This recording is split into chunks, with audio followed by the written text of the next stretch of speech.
Maayong buntag, maayong Sunday. Uh, we'll continue our new series on culture and narrative.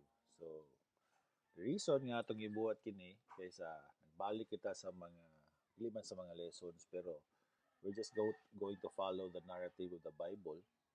Now, mingon tag narrative, it's like other word for that is the story of the Bible. So balikan na to, not to tawag gani, like the first approach na to from creation to Christ. And we just went along so we could familiarize and glean information about who the Lord is and what man is. And then on the second part, we went from Christ in the Old Testament because the Bible is about Him, ingon Jesus. But today, at this time, we will go through the Bible again. It's story, it's narrative. Looking at the, unsa ni, ang mga accounts, ang mga stories po dito, makita nato ang mga klase-klaseng mga kinaiyahan, mga naandan, basically that's culture, and then would say kasulti ni kabayan kanato.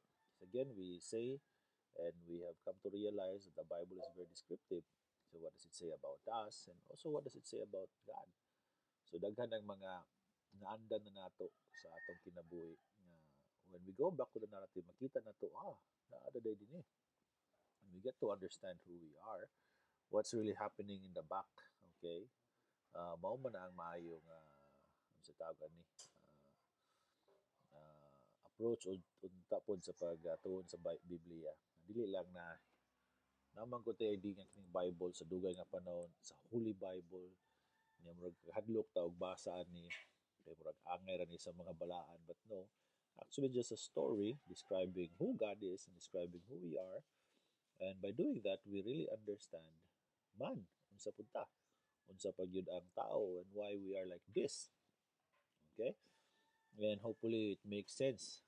Ingon pa nila, it makes the rubber meets the road. Kung nabitaw kong sakyanan, wala may pulos ang sakyanan ko ipalutaw lang nimo na kananglan ang ligid ipadapat nimo sa yuta, sa asfalto, sa simento para makadagan siya. And the same thing atong pagtanaw when we get to understand who we are through the Bible's narrative. Yeah, we get to understand, it makes sense ang mga butang sa kinabuhi. Kaya we also get an appreciation of who God is. Ug magmawa man gyud nato mong sa Bible, we really appreciate who God is, who Jesus is, what the gospel is. So mo na atong perspective this time. So human na ta first two stories sa atong natanaw. Ito pagyapon sinugdanan. Kita nato ang covering sa tao. Ang immediate niya nga buhaton once sin comes, failure, mistake is to cover himself. Whatever is there available, he grabs it. That's why sa atong tanaw, it was the fig leaves or katong mga dahon atong igos nga tuwa dito. So that's what they grabbed on and they covered themselves. And then we know that God has a different agenda to clothe them. Gisaninaan sila. And nakita na to ang pursuit sa Ginoo. Grabe ang pag-pursue sa Ginoo sa tao. Actually, dili ang kita ang pursue sa Ginoo, but it is God. First place yan, nangitag paagi yung saon ni. Okay? And nga no clothing ka ito because it was a prelude or an introduction to the work of Christ that actually is clothing us with His righteousness. Okay? Karon, we'll go forward dito sa part gyapon kang Adam and Eve dito specifically sa kang Abel ug Cain. So klaro naman ni nga mga prinsipyo. But today, very simple lang, isa lang ka prinsipyo. We always do not agree with God's ways. Okay? So, we do not always agree with God's ways. So, dili gid ta uyon permente sa mga pamaagi sa Ginoo, and we have to deal with that. We have to accept that. Sa nakasala si Adan ug si Eva, sa gibuhat si Ginoo, He covered them. Okay? Nagkuha siya og mananap, and it became the first sacrifice. And then they were sent away from Garden of Eden. Dili pwede because if they stay there and they reach out to the tree of life, kay duha man to ka punuan dito nga gi-highlight. If they reach out to the tree of life, they will be alive forever and there will be no redemption, way kaluwasan. So saklap kayo na. That's why they were sent away by God.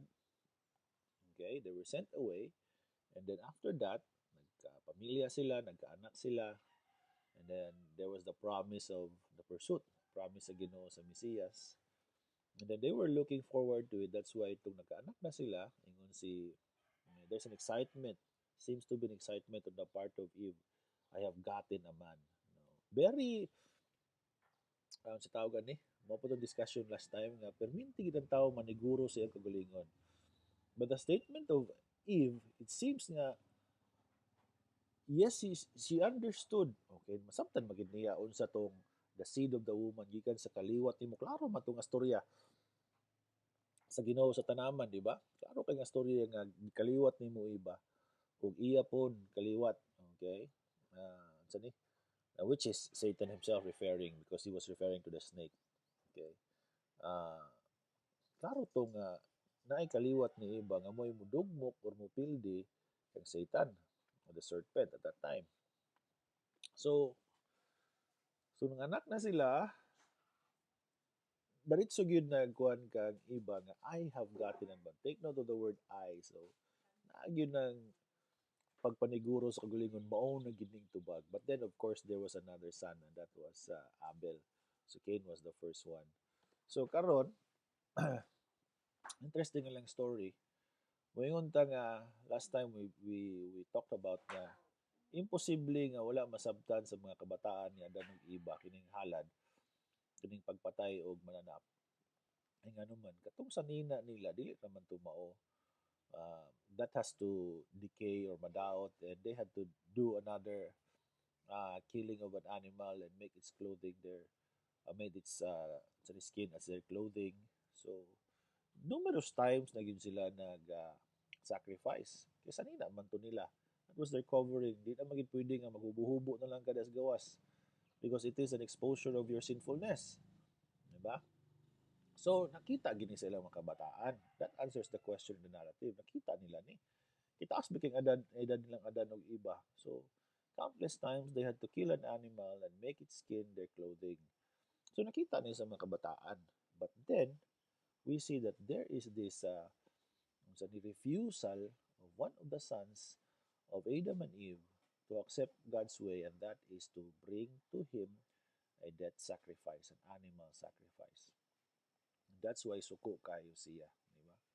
Mo na to discussion karon. Da lang gamay lang punto. Okay? And that's very telling of man ang kasing-kasing sa tao. Atong kasadto si atong kasing-kasing. Because we really do not accept, okay, ang mga pamaagi sa Ginoo.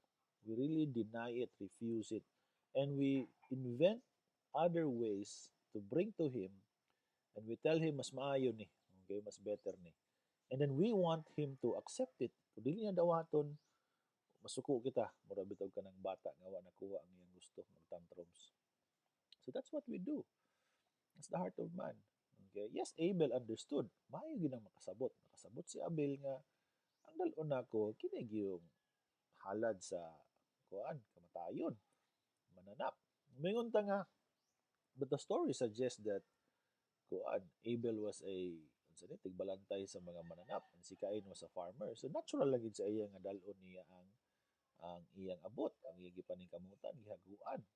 Now, balik ta gid sa storya, klaro man sa ila nga they have to come to God through a death sacrifice, an animal sacrifice.